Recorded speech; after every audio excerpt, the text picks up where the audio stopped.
President Josipovic, Prime Minister Kosor, honored guests, thank you very much for inviting me to speak in this wonderful city of Dubrovnik. As the last person standing between all of you and what I'm certain will be a lovely dinner, brevity would seem to be a good policy, so I promise to try to be brief. I am very pleased to be here with Senator Begic to participate in this important event. I know that a number of my colleagues, including former Deputy Secretary of State Jim Steinberg and Assistant Secretary Phil Gordon, have found this forum a unique opportunity to engage with regional leaders, and I look forward to discussions with colleagues throughout the next 2 days.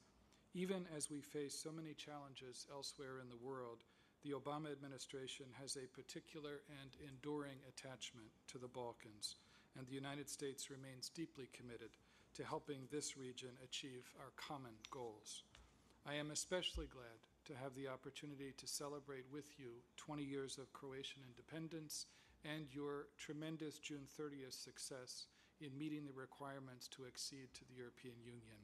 You, the leadership and people of Croatia, deserve enormous credit for meeting the exacting criteria of the European Union.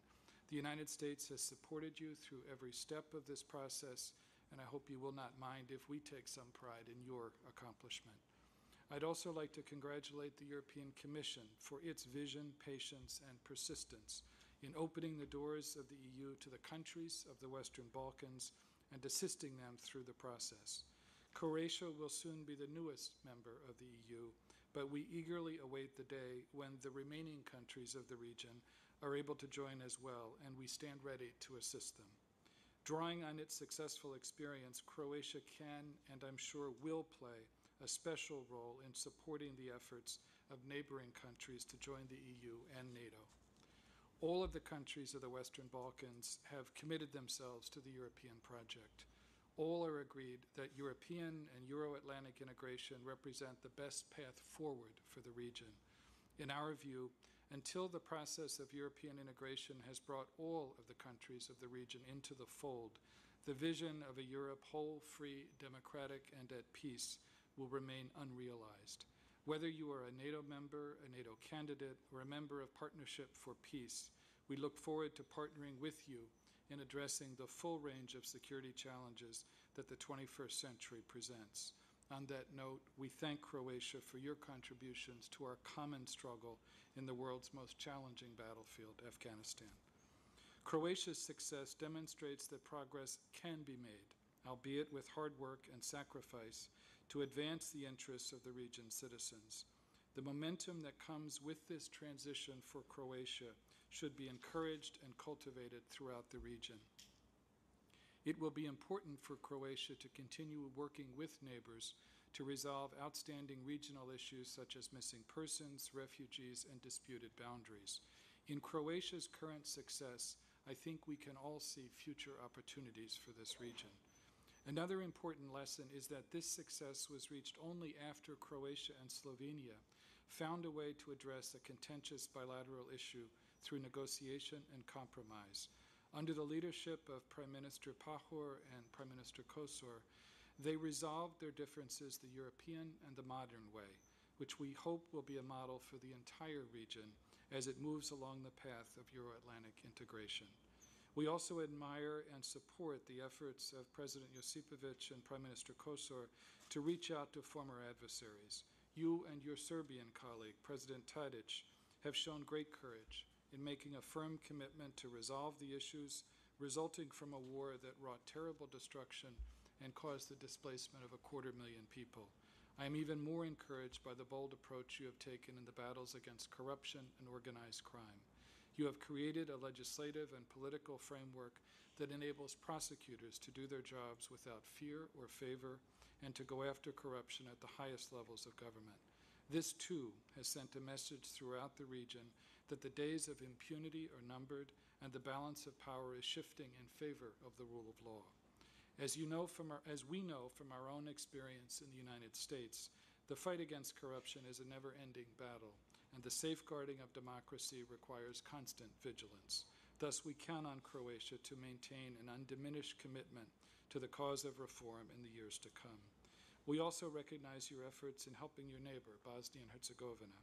Because we are deeply invested in peace and justice in Bosnia and Herzegovina, the United States strongly stands by the Dayton Agreement, and we remain committed to helping Bosnia and Herzegovina succeed. 9 months after its national elections, there is still no state government in Bosnia and Herzegovina. We are deeply disappointed, like all of you, that elected leaders continue to put personal, political, and sectarian interests above the national interest and the best interests of their citizens. The international community is prepared to help, but this effort cannot succeed unless the leaders of Bosnia and Herzegovina's parties display the courage to put the interests of the people ahead of their pride and their fears. We will strongly oppose challenges to the Dayton Agreement and rhetoric that advocates Republika Srpska independence or secession for Republika Srpska. Republika Srpska is a constituent part of Bosnia and Herzegovina, and secession or independence are inconsistent with the Dayton Agreement. We support robust entities in Bosnia and Herzegovina and the decentralized government structure established in the Dayton Agreement.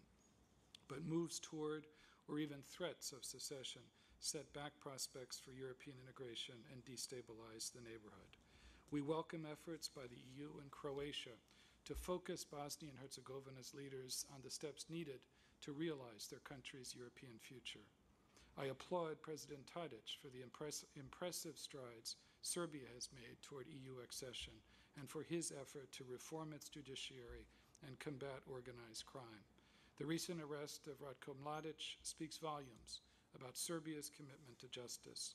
It was individuals, not nations, who committed the horrible crimes of the 1990s, and it is individuals, not nations, who must be held accountable.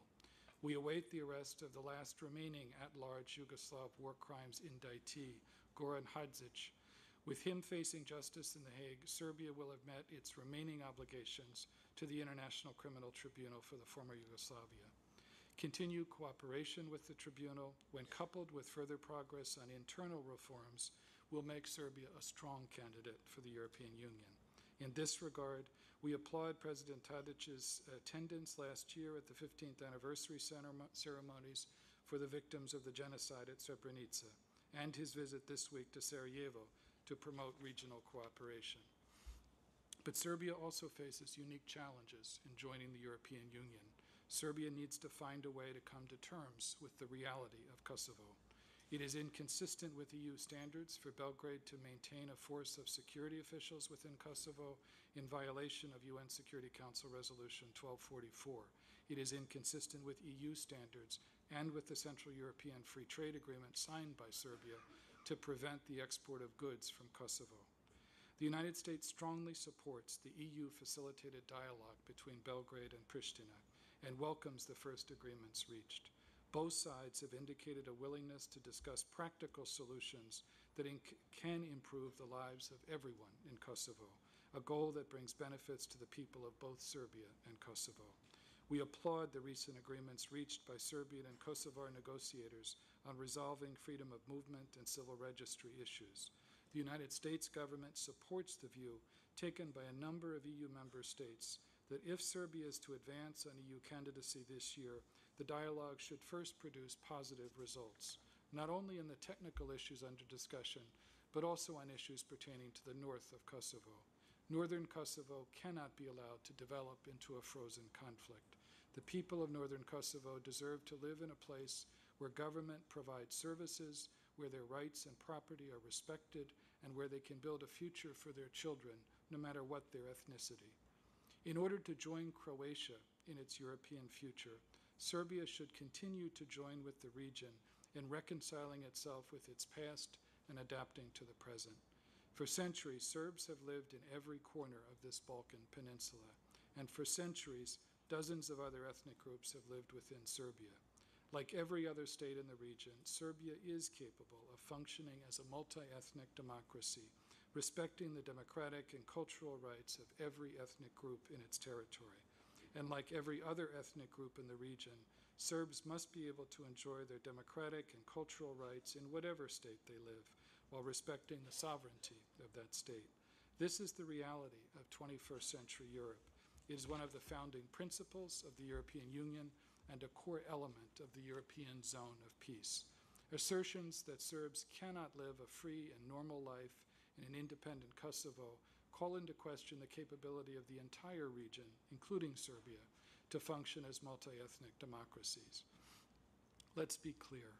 There is simply no possible way for borders in this region to be redrawn along ethnically clean lines. If such a process is set in motion, there is no way that it can be confined to a single boundary line in the Balkans, and there is no way that it can end peacefully.